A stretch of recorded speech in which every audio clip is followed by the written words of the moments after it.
What's up? This is for my father. I make a video for my father. Like, I'm going to go down the list. Okay, first of all, Jesus is Satan. Or he doesn't exist. Whatever, you've joined the Catholic Church and your whole family's.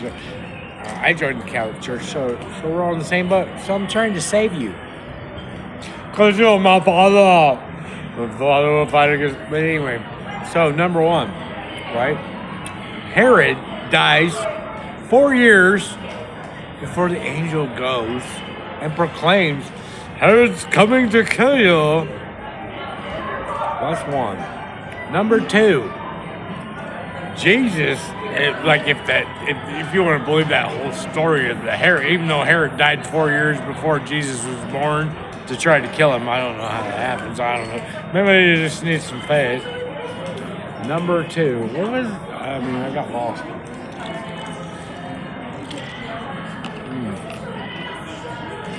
Number two, it says Jesus went up to Bethlehem, down to Judea, because there's two Bethlehems, and they made a mistake. That's why they put the Herod thing in there, because it's a fake prophecy. You can go look this up at like Encyclopedia Britannica, or maybe ask your local priest about it. Okay, where are we at? Number three, Luke. And Luke. Gabriel goes to Mary, and no, Messiah is coming, I'm conceiving you. But Simeon's waiting at the temple to bless him, but the Holy Spirit came down. But the Holy Spirit couldn't come down because Jesus hasn't been born yet, because I thought he had to be crucified for the Holy Spirit to come down. Apparently, he was doing a job interview. Right? He must have been doing a job interview, number four. Jesus, after he's imaginary born, goes into Egypt when God clearly states, you shall not go into Egypt. Oh my God. Simeon, who's there waiting at the temple, right? I've been waiting for 84 years. The Holy Spirit came down upon me, even though Jesus hasn't died for the Holy Spirit to come down, but the Holy Spirit's actually here now because it's the same thing as Herod's died and blah, blah, blah, whatever. Is there, right? And the reason that Simeon's there, he's like, I'm here because you came to fulfill the law of Moses. Well, when Moses blesses all the tribes, he doesn't bless the tribe of Simeon. They get excluded. So it's actually not the blessing of Moses. Number five, Jesus Christ of Nazareth. And they're like Nazareth. There's nowhere in the Old Testament where it says a prophet will come out of Nazareth. Number six, Bethlehem Ephrath, the one that they tried to proclaim, because it comes from the stump of the root of Jesse, which is root, truth, Bethlehem Ephrath. Bethlehem Ephrath that's why they tried to make that part of it. That one's like super complicated. I won't get into that one because you'll probably get lost on that. Number six. Jesus says, I am the vine, you are the branches. But clearly the prophecy of Zechariah says, I'm sending my servant the branch. I am divine, I am the vine, I am the vine. Well, if Jesus is divine, it can't be the fulfillment of the prophecy of Zechariah, right? Number seven, all right, so Jesus comes into Jerusalem and they lay on the palm branches and all that, even though the branch means a branch of water, because if you go to Ezekiel, it means a branch of water. It doesn't mean a palm branch. But anyway, he comes in and like he says, go untie the foal of the donkey. It's two different times. Like in John, he says, go get the colt the proper way. The colt, the foal of the donkey, which is the prophecy of Zechariah. But in Matthew, Mark, and Luke, he says, go get the colt and the donkey and bring them both to me. And the reason they do that is because when they were plagiarizing, they're plagiarizing the blessing of Jacob. Because when Jacob blesses Judah, he says, "You shall be tied to the greatest vine, and then you shall be the vine." So they're plagiarizing. It's just like more of this, like plagiarism. Because you know who Cephas is. You shall name him Cephas. Well, Josephus writes this. Who's Josephus? Well, you should go look that up. Josephus is the first person to write about John the Baptist. Josephus, Cephas the rock, Peter upon the rock out. Because it's Roman propaganda. You're worshiping Satan. Janus is the Roman god January, right?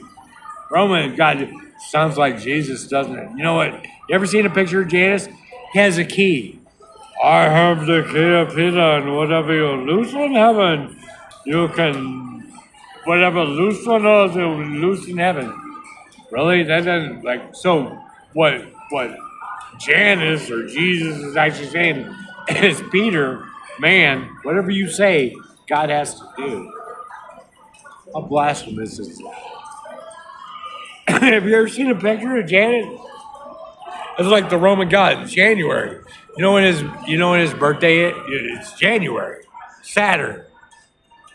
Satan. Saturn. Capricorn. 12/25. It's the birthday of the Capricorn goat. The sea goat. Ball. The sea goat. No, but it's the lamb. No, actually it's the birthday of the sea goat, right? Transfiguration. It's Mount Hermon. There's speed on it. So he goes up to Mount Hermon, right? And he says to Peter goes, and Moses, I don't even know how Moses is there or whatever, but he goes, I want to build a tent for him. He goes, get behind me, Satan. Right? Why does he say, get behind me, Satan? Because he wants to build a tent. Because Satan is the covering of God. And he's like, I'm going to imitate the covering of God. What's Paul? Paul's a tent builder.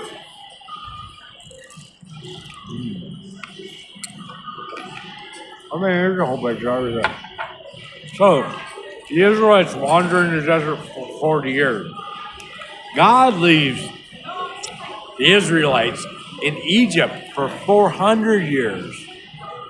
Right? David waits 20 years. Abraham waits 10 years. Jesus just goes out to the desert 40 years.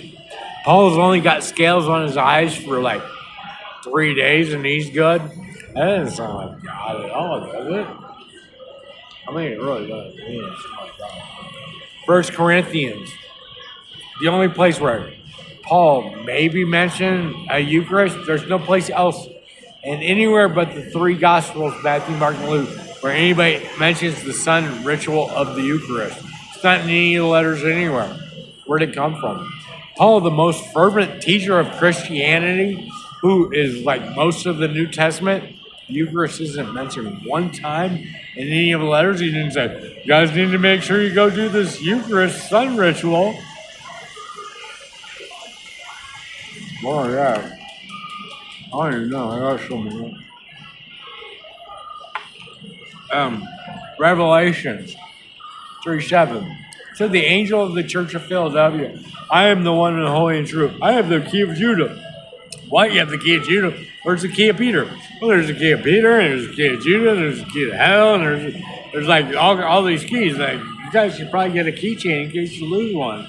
I would think the key of Peter would be the most important key. Whatever you lose on earth, God has to do. I would think that'd be the most powerful key. Apparently it's not. Apparently there's a key of Judah, and there's a key of hell, and there's a key to your front door, and there's a key to your back door, and a key to your side door, and there's a key to this. There's a hokey pokey. Anyway, he says, to the angel of the church of Philadelphia, I'm the one that's holy and true. I'm opening up this door with my key of Judah, which is probably more powerful than the key of Peter. And I'm going to make the synagogue of Satan come and kneel down and worship at your feet. That doesn't sound like God. You're going to make him worship at an angel's feet or at a man's feet? I thought there's only one God. Or I thought there was only one Jesus Christ and the only way was through him, but you're going to make them worship at the feet? That sounds blasphemous, doesn't it? I mean, I don't even know. Like, I don't understand. Like, the Israelites are ominous, dominus, bominus. What else we got? I'm getting lost.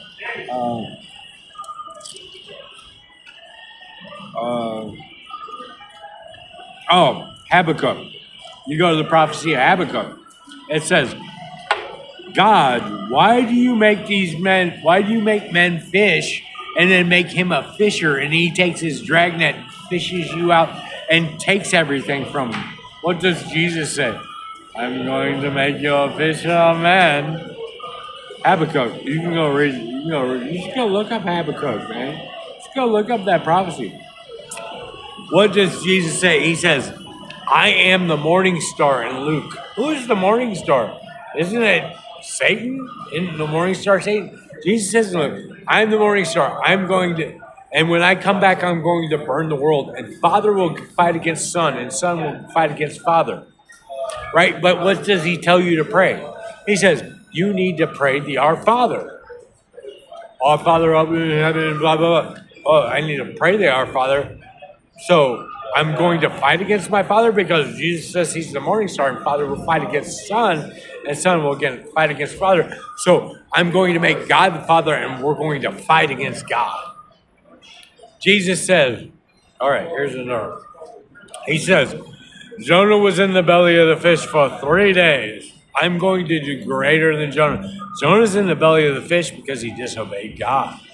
So what Jesus is telling you is like, Jonah was in the belly of fish for 3 days for disobeying God. I'm going to disobey God greater than Jonah. All right. The other one, Isaiah prophecy. A bruised reed he shall not break. And they always go, Jesus came back and he was eating fish. And he shows his hand and his feet because they did not break his bones. Yet the Romans come and they break his legs, right, to kill him. So he did get broken. Well, that's the other one. What else do we have? I mean, there's so much. I mean, like, have I done enough to dispel Jesus yet?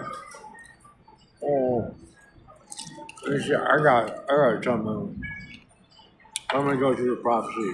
Oh, in Isaiah, God says, "I have hid you in the palm of my hand like an arrow." But there was a wise man came. There was a star in the sky. Herod, who had already died, was trying to kill him. Gabriel went to Mary, but then they ran up to Egypt. But then he went up to Bethlehem. But Simeon was there, so he was announced like 80 million times. That doesn't sound like hiding you in the palm of your hand like an arrow. It sounds like everybody knew about it. Like wise men came. Herod knew. Herod knew they were going to try to kill him. Like. That doesn't sound like that fulfillment of the prophecy. Isaiah, like they like to put it in the chosen, he always unrolls the scroll and he goes, this has been fulfilled in front of your eyes. Well, the other part of that prophecy is I've hid you in the palm of my hand like an arrow. Like, no, you didn't because, like, what else do we got? You want me to go down the greatest hits? Fuck you, Satan? Well, we got what? Oh, Micah. So in Micah, it says, I will raise up a man. God says that I will raise up a man. They like that Micah prophecy too. That will raise up a man. But Jesus was conceived by the Holy Spirit. If Jesus is conceived by the Holy Spirit, right, he's a Chinese man or whatever he is, ching chong ching chong, because he's not the bloodline of Mary. Because she's just like a storage unit because he's conceived by the Holy Spirit. He's not conceived by man. God clearly says to Micah, I'm going to raise up a man. He doesn't say, I'm going to raise up a man by the Holy Spirit who comes down and gets put into like this imaginary woman. He says, I'm going to raise up a man. I'm going to raise up a man, and he will be my son. That's what it said. It's like the prophecy of Micah. I'm going to raise up a man. I'm not going to raise up the Holy, because if the Holy Spirit comes down, right, and like puts a donor and an egg inside Mary. Mary's like not the bloodline of Judah. It doesn't even matter if fucking the Bethlehem prophecy or any of that. It doesn't matter because He's not the bloodline of Mary. He's the bloodline of the Holy Spirit. The Holy Spirit's actually his mother and his father. He's not the bloodline of man. He's not the son of man. He's not. He's the blood of the Holy Spirit. Right? We could go on Judge Judy, and I'd probably win that battle. Like if Jesus came along and was like, or like the Holy Spirit, Mary got in a fight in there, and the Holy Spirit was like, you know what? I want my child back. Mary's like, no, it's my child. The Holy Spirit would win that battle because you're actually not the blood of Judah or 77 generations of whatever you made up. What else do we got? You need more? I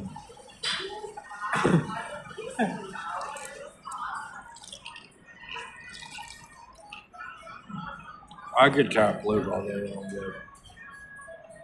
Because Luke's like one of those ones. I don't know. I mean, I got it at this point. Do I have enough? Well, you just have to fast food. I do. And what? It's Roman propaganda. It was written by Josephus. Josephus wrote it. That's why they call it. See, if you read the story of Josephus, Josephus is the story of Paul. And then he's Cephas. I'm Cephas the Rock. John, the Gospel of John is actually John the Baptist, but they changed it to John. No. Oh, here's the other one. Okay. So Mary goes over to Elizabeth's house because Zechariah, his father, Zechariah prophesied. And then he jumps in the womb, right? He jumps in the womb. And she goes, "Hail Mary, full of grace." But then they run off, they never meet again, right? Because then Jesus in the Gospel of John's walking down the Jordan where John's baptized. And John goes, "Here's a man I've never even seen before. I don't even know who he is. Whose sandals I can't untie." Well, how did anybody find out about the Hail Mary, full of grace? How did anybody find out about that prayer? Because John didn't even know about it. Like his mother wiped his butt, saved his first shoe, but like he didn't even know. He's like, "Here's a man I never met. And we're cousins. I never met him again." There's like this big moment of Hail Mary, full of grace. How did anybody find out about the Hail Mary, full of grace? They must have found it in a Dead Sea Scroll, like underneath somebody's chair one day. They're like, "Oh, man, this is the Dead Sea Scrolls in 1950. Oh, it's the Hail Mary, full of grace." That must be actually the Hail Mary, where that comes from is people were praying 150 Psalms, and they didn't want them praying 150 Psalms, so they made up the Hail Mary, full of grace. That's where that prayer, it didn't come from. Like, Mary went over and then Elizabeth, he jumped in the womb. Because, like, you have a wife, right? You've had some kids, right? Did your wife Dana, like, how many times, like, did she say, this child did that, like, when you fucked me over? Like, you're like, oh, this child, it's Mitchell, right? It's like the most, like, really? But you didn't tell him that Christ came over and jumped in the womb? You didn't tell him about it. You like Dana didn't sit there and say let's say the Christ came over and Mitchell jumped in the womb, right? He jumped in the womb. You don't think you guys would be telling Mitchell like every day, you know what, you're so special, you're gonna run talk of the town, you jumped in the womb. Whoa, go up to Drake Hill. You don't think that would have happened? Oh, that's my own question. No, like, wouldn't you have done that? Dana would have been telling Mitchell every day, you want to know what the Christ came over and you jumped in the womb. And then we made up Hail Mary, full of grace. And then, like, they never came over for Passover. Like let's say he was in Olson. They never came over for Passover. They never met again for 30 years. Like, you guys would have been in Elkhart hanging around. And, like, the Christ family just came over for that one moment. And then it, like, never happened again. Oh, we got that. Oh, that was wrong. Let's see, what else we got?